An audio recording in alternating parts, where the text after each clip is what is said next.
C'est dans ce vaste champ de conteneurs que se joue peut-être la transformation de Barkhane. L'armée française quitte les bases du nord du Mali et tout le matériel est évacué ici, à Gao. Vous êtes ici au cœur de ce que j'appelle la chaudière de cette grande manœuvre de réarticulation. C'est une zone de 44 000 m² sur laquelle travaillent en permanence 40 personnes qui ont été déployées depuis le mois d'août pour faire face à ce que j'appelle cette opération coup de poing.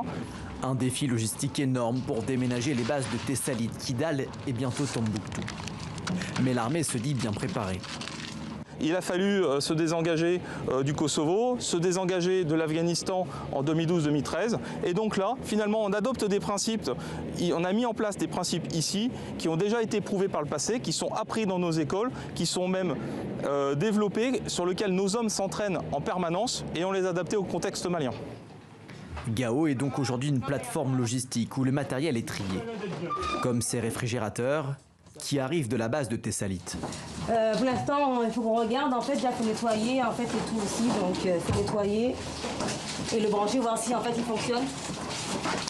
Et pour l'instant, oui, il est très bien quand même. S'il est en état de marche, il sera donné aux forces partenaires ou redéployé sur une autre base militaire. Et là aussi, il s'agit d'une mission d'envergure. Le jour n'est pas encore levé et ces militaires s'apprêtent à mener un convoi transportant du matériel et des munitions vers la base de Ménaka. Nous retrouvons le colonel Marc en charge de l'opération. C'est bon, t'es prêt? Tout va bien? Okay. Seulement 300 km à parcourir, mais le trajet va durer plusieurs jours. Ça marche. Après, tu ranges ton béret? Après, je range mon... Et t'en resserres dans 10 jours. Le convoi est composé de 120 véhicules. Des camions, des véhicules blindés et des militaires entièrement équipés pour assurer la sécurité sur ce trajet à haut risque. Bon, bonjour à tous. Ça y est, vous y êtes. C'est le début du match. Regardez-vous entre vous. Regardez l'équipage qui est devant vous, l'équipage qui est derrière vous. Au sein de l'équipage, vous allez vivre un moment intense. Ayez confiance les uns les autres.